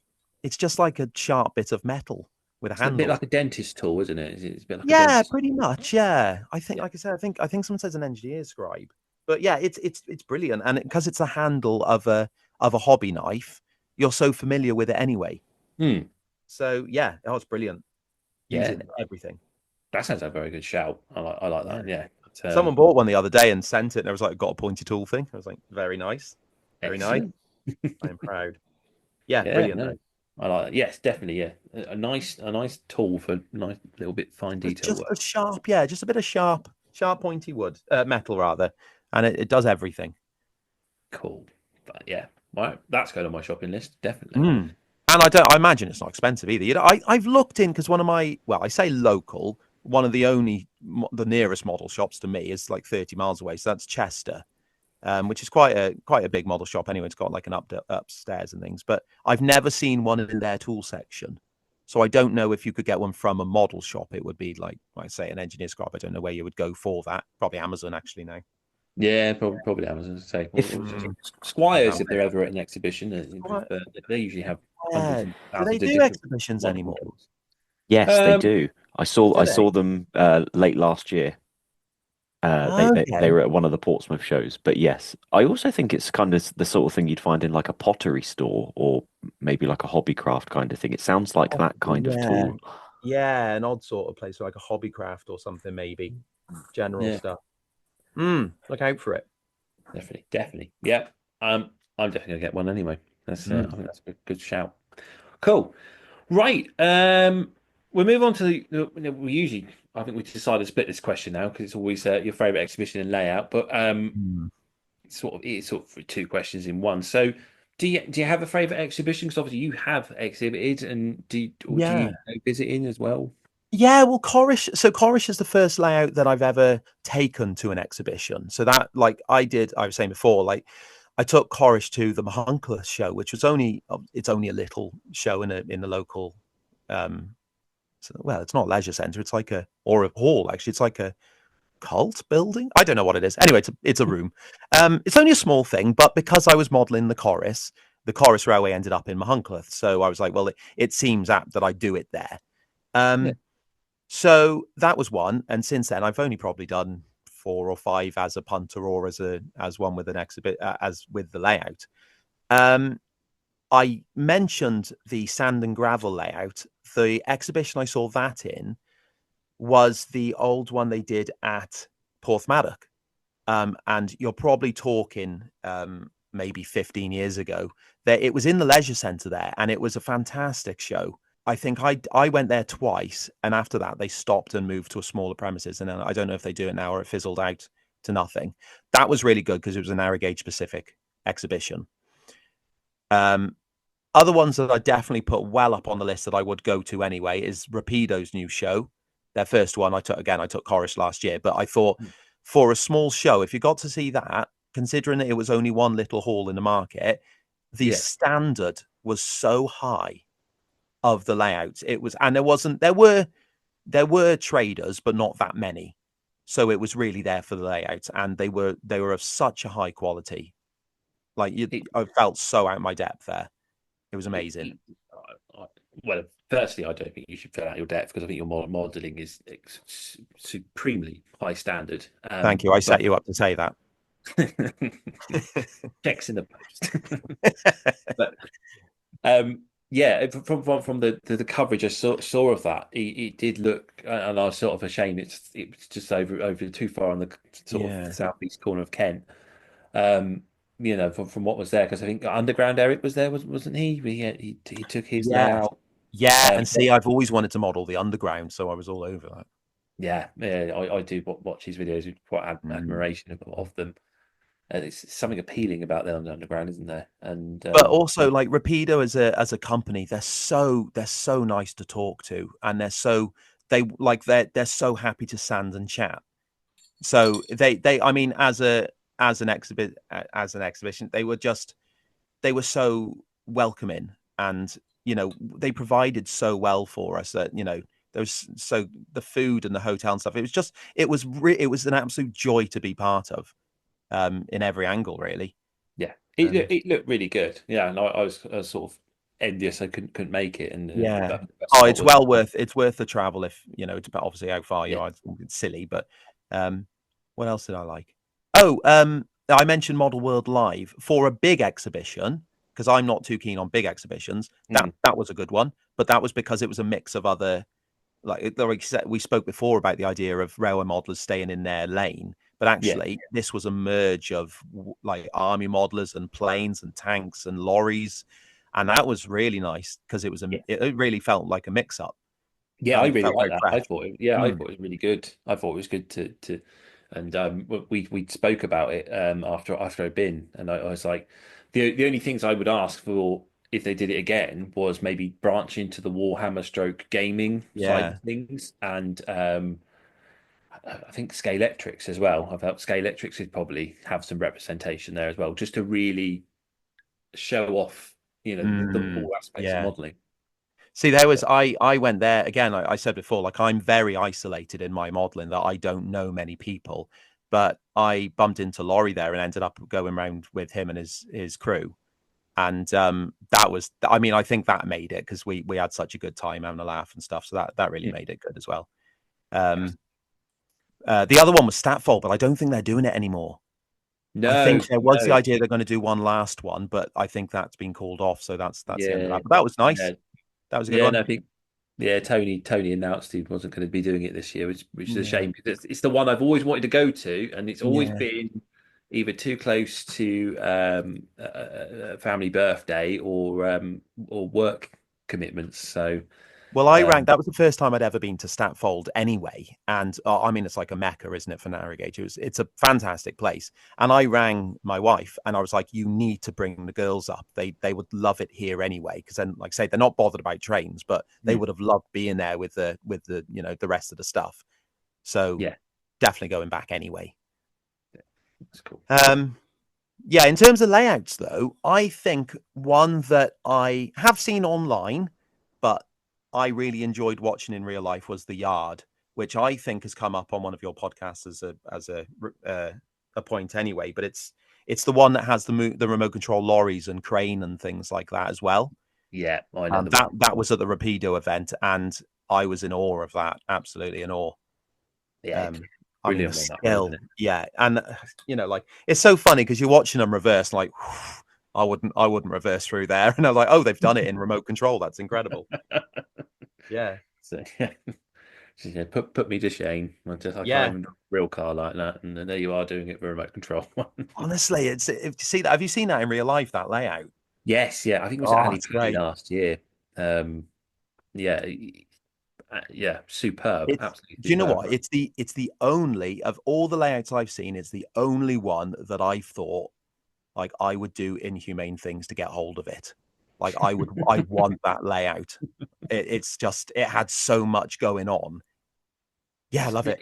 It's something about the appeal of the remote control vehicles as well, isn't it? Yeah. I think that adds to it. And there was the crane was scratch built, and I was like, what? How? It's just crazy, isn't it? Yeah. Because I saw there was one at the Silver Fox DCC exhibition they hold in Milton Keynes. And someone there had OO scale. I can't remember the name of it. It might have been. What is this? I think that one might have been called the Yard as well. But it was like a working digger and dumper truck and that, and they were unloading the wagons. And he's just sort of. I know my son. I couldn't get him away from it. He was just amazed by just watching all this activity going on. And again, I think it's like back to your speakers, isn't it? It's you've got one part of this universe working. Well, why not have the rest of it? Yeah, exactly. Around, isn't it? There's so much more going on. Yeah, I think the Yard is an excellent shout for a favorite layer. I think I'd struggle to think of anything as enjoyable to watch as that one. Yeah, that is cool. And yeah, definitely recommended to anyone who's at an exhibition in the Yard. Go see the Yard. It's usually 3 people deep, so you'll have to wait to get to the front. But I think the builder of that one has done a few narrow gauge ones, and they've all been incredible. There was, I think he's the guy who made the one. It was like a triangle of track, and then one before that was, I think, like sidings. But yeah, all his work, if you find him online, is that they're all, you can tell it's by the same hand. Yeah. I think he does the drag line one as well, doesn't he? With the working drag line that fills the skips and then.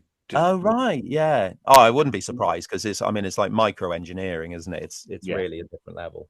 Right then, George. We're reaching the end of our interview review. It's been absolutely delightful having you as a guest on the show. It's been such a pleasure to talk to you. So for our final question that we always like to ask is, what's your favorite resource? And it could be anything from YouTube to a member of family who's just got so much knowledge on railways, he always turns to them. What have you got for us? Well, I didn't know if this would, I don't know if it legally counts as a resource or if it counts as maybe your next hobby purchase, but I found the most valuable thing I've had for Nangwernal has been the drone and getting, if that doesn't count, bird's eye photos of what I'm modeling. Because Nangwernal, and this is probably relevant for a lot of prototypical builds, which is what I tend to go on, you can see photos in a book or you can go and stand there, but until you see it from the air, I don't think you'll ever really position things in the right place, because I was so surprised when I got up there with the drone how different the track looked. And I think that's really helped me design the layout the way I have. Yeah, no, I'd allow a drone, definitely. I think that's if you've got access to one and can use one, I think that's a Yeah. great shout. Obviously, failing that, Google Earth, I suppose, is Yeah, well, the thing is, like, Nantgwernal it's not you can't get there by, it's not accessible by road. And if you look on Google, well, for a start, Google Earth doesn't work for most of Wales because no, it's just like, doesn't, it's awful. yeah, it's no good. But also, from if they did it in the summer, it's just trees. You can't even see where the railway is because it's so the trees are so dense. So getting the drone up has been just, and actually, you talk, all right, you have to buy a drone or find someone who has a drone. Yeah. But you buy a secondhand drone, you can sell it for the same price anyway. So as long as you've got something that you can, the funds to put out for it for a while and not dump it in the ravine like my first one did, which I haven't told many people about.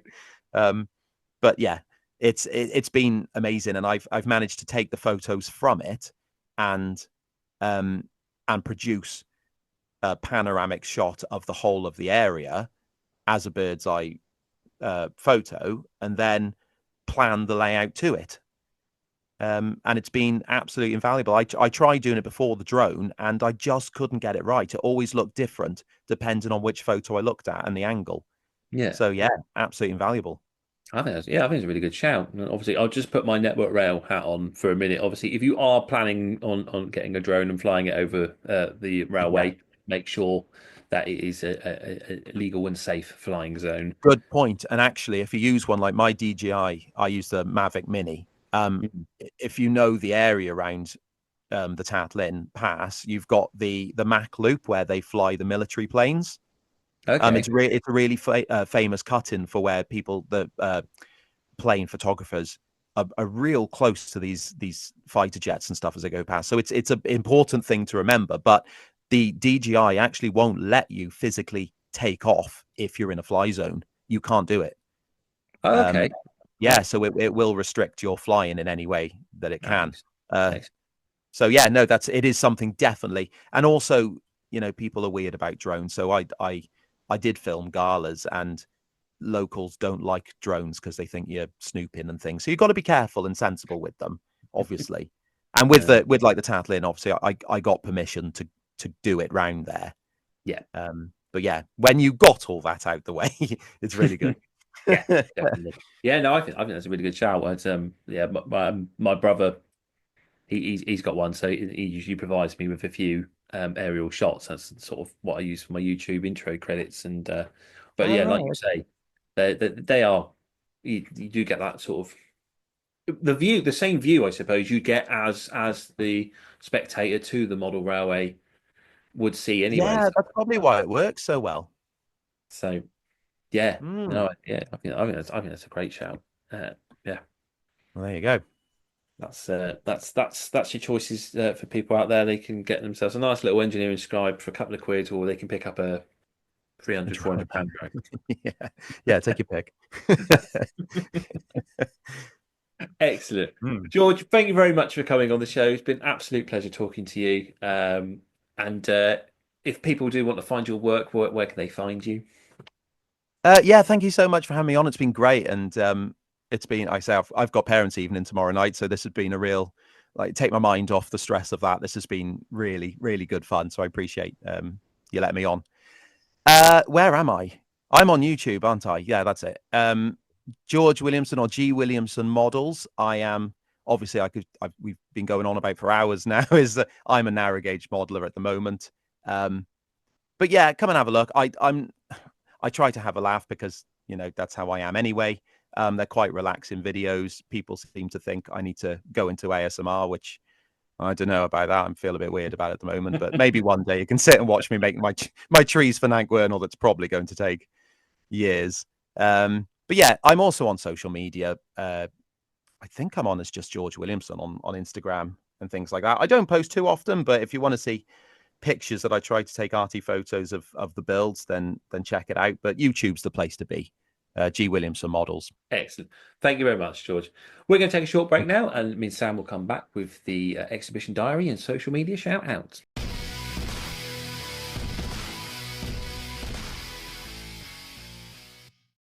Hello there, dear listener. We thought we'd just take a moment to talk to you about our Patreon.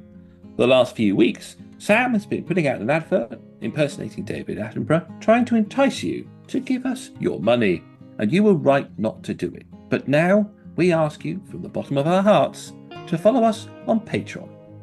If you do want to support us in what we do, and you believe that what we do is good enough that you want a part of your money, you can find us on Patreon, and you can start donating for as little as $1 a month.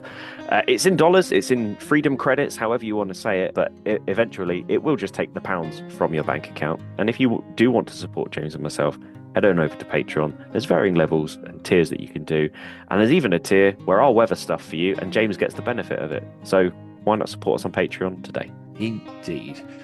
And that way we can get new microphones so you can stop complaining that you can't hear us.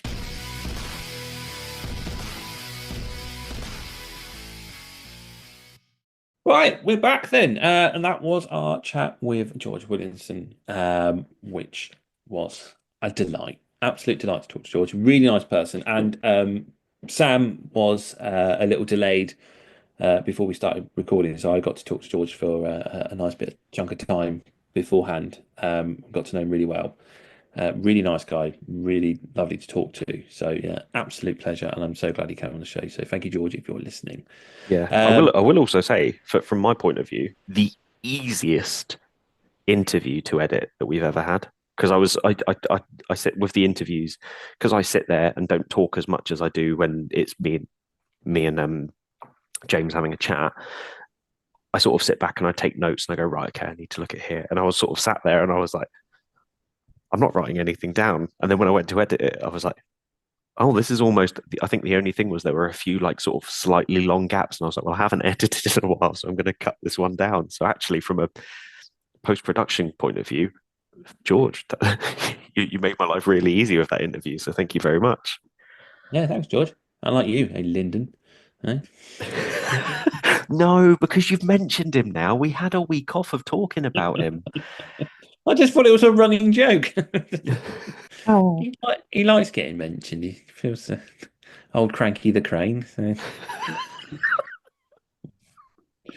For those of you who don't know what we're talking about, it's on Tom's post, isn't it? Tom posted it on Instagram. So if you go look at Tom's photo clicks on Instagram, as him and Lyndon took a photo at the show in Alton, was it? Yes, it was the Alton show, FebX, I think they call it. And Sam said to me that Lyndon looked a bit like a Thomas character, and then I saw it instantly, and I thought he looked like Cranky the Crane. So go have a look and see if you think the same. So, also, can we haven't had a chance to talk about it since it came out. I'm going to do a big clap for James for that. For the is the hobby dead yet? Reel that was all James. All of that was James's idea, and what a phenomenal job he did on that. So well done, mate. I thought you did a cracking job on that. Well, I mostly stole it from the IT crowd. But, you know, we were like neighbours when growing up. He lived in the village down the road, so you know, I feel like a kindred spirit to him. So, yes, I just worked on what's the word I'm looking for? No, can't think of it. You know, they do plays and the whole thing. You know, they just give them a theme, and the word is not coming to me. Oh God, what's it? I'm stuck with it now. Yeah. You know, those comedy ones where they sort of improvised. Improv group. There we are. Only took us 20 minutes. This is like the Toyota Prius, isn't it? The other week with 5 minutes an episode trying to think of the name of a car. That's people are getting much more in depth into how our minds don't work. But yeah, no, I stole it from IT crowd. But yeah, it seemed to go down quite well. I think people quite enjoyed it. We obviously got some. Yeah, thank you to everyone who obviously sent their reaction footage to us. Apologies to Steve who just sent it just a little bit too late for me to be able to edit it in. But you were showing off by being on a beach in Barbados anyway, and that would have just spoiled the whole thing.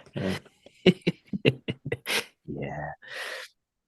I never knew how you had a railway though. So yeah, if you want a nice railway holiday, Barbados.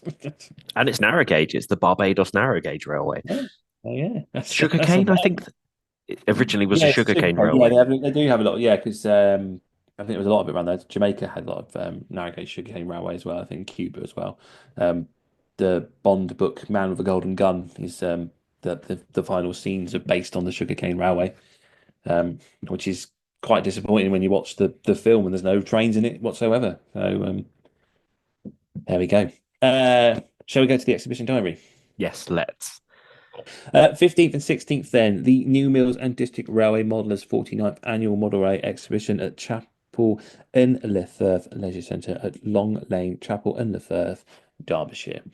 15th and 16th, Burnham and District Model Railway Club at Western Supermare Model Railway Show, the Priory Community School, Queen's Way, Western Supermare, Somerset. There we go. It's free entry for accompanying children. So there you go. That's a little bonus there. Sunday the 16th, the Monmouth Rotary Club has a model railway exhibition at the Bridges Centre in Bridge House in Bridge Park of Monmouth, Gwent. And the Whalley Model Railway Club on the 16th is having Whalley at home, the Whalley MRC Club Rooms at Unit 1F of Purcell Drive, Alderbury, West Midlands. And that is all for that weekend. I think I said the weekend of the 14th and 15th. I meant the 15th and 16th. It's just there is one date that's on the Friday, I think. Yeah, Friday the 14th to Saturday the 15th is the Salvation Army South Shields one. So there we go. Right then, Sam, you can have a little shout out this week for the old socials. I do. So this one is someone from Down Under who follows the podcast and screams and shouts about us, but it's a new little channel. And this is Gareth from Platform 21MR. That's Platform 21MR. Occasionally they upload little videos. They made like a really small sort of loop circular layout. And they've just recently, if you follow them on Instagram, they've just recently started building a much bigger tail chaser layout. So I'm excited to see where that goes. They run a lot of the stock I like, including multiple units in both Network Southeast and Southwest Trains livery. And I do believe that they did also spend some time in Portsmouth in days gone by. So we missed each other by a couple of days. After they got back, they posted that they went to the model shop in Portsmouth, and I was like, "Oh, that's down the road from me." And yeah, but nice little videos, a little fledgling channel. So go give it a follow. That's Gareth Platform 21MR. Lovely stuff. I'm moving away from YouTube this week. I'm going to do an Instagram shout out, and mine is Southgate Park. Now, this is a Network Southeast based layout of the 80s and 90s. It's a wonderful sort of outer urban London station style layout. Lots to see, including tube stock running around on it, all varieties of 80s and 90s stock. And one of it's joint owned, and one of those owners is one of my former colleagues, Mark Miller. So that's a shout out for that one. It's a great little layout, and if you see it in an exhibition, do go watch it. It is a delight to spend time and watch the trains go by on. There we are. Right then, Sam. That closes up another show for another week. Next week, Fight Club returns in a brand new format as we design train sets. So that's next week's episode. But for now, all we can do is do our own shout out. Sam, how do people find you? So if you want to get hold of me, you can get hold of me on Instagram at emperors_path. Alternatively, you can find me on YouTube at Emperor's Path. James, how can they get hold of you? Yeah, it's Western Signalman on YouTube, on Instagram. Don't email, can't get in, still can't get in. And yeah, that's how to find me. And if you want to find the Model Rail Replacement Podcast and get yourself a t-shirt, then you need to go find us on Instagram as Model Rail Replacement Podcast. If you need to email us, it's Model Rail RP, that's Romeo Papa, at outlook.com. And all I can say from that is that hopefully we've been entertaining, informative, and have replaced your model railway, if only just for a little bit. I've been James, and with me has been Sam. Thanks for listening. This service terminates here. Please ensure you take all of your personal belongings with you.